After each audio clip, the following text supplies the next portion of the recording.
The history of Said al-Din Köpek. Opening narration. Calm, dramatic tone. In the corridors of power, where ambition collides with loyalty, some men rise not by honor, but by cunning. In the 13th century Seljuk Sultanate of Rum, one such figure was Said al-Din Köpek, a statesman, a court official, and a man whose hunger for power left an indelible mark on history.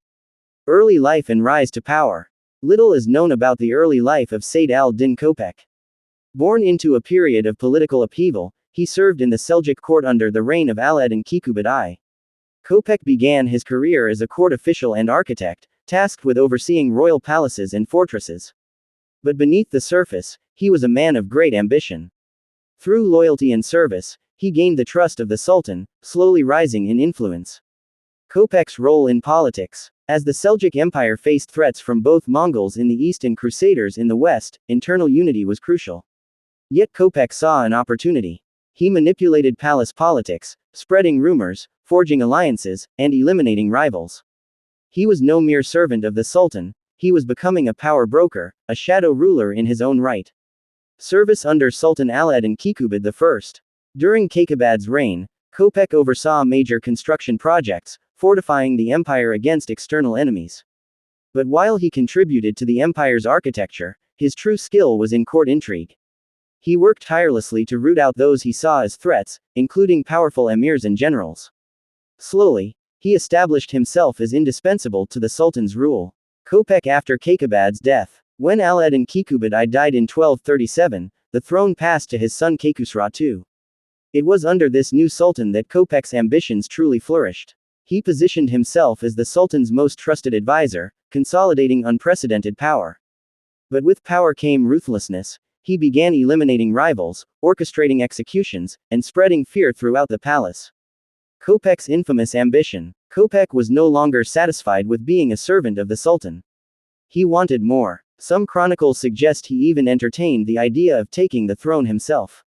For a man of non-royal background, this was treason of the highest order. But Köpek had made many enemies. His unchecked ambition, his cruelty, and his hunger for power turned the nobility and even the Sultan against him. Downfall. By the mid-1240s, Köpek's influence had reached its peak.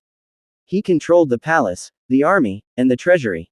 But paranoia consumed him. He began purging even loyal allies, fearing betrayal at every turn. Finally, Sultan Keykubad II, once his protector, realized that Köpek had grown too powerful.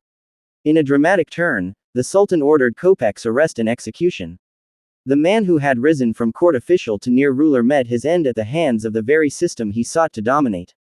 Legacy. Said al-Din Köpek's story is not one of heroism, but of ambition and betrayal. He left behind no empire, no dynasty, only a legacy of manipulation and fear. Yet, his life remains a cautionary tale in the history of the Seljuks. Historians remember him as the man who, through deceit and cunning, nearly tore apart the foundations of the Seljuk state. And though his name is often spoken with infamy, his story reminds us of the dangers when ambition outweighs loyalty.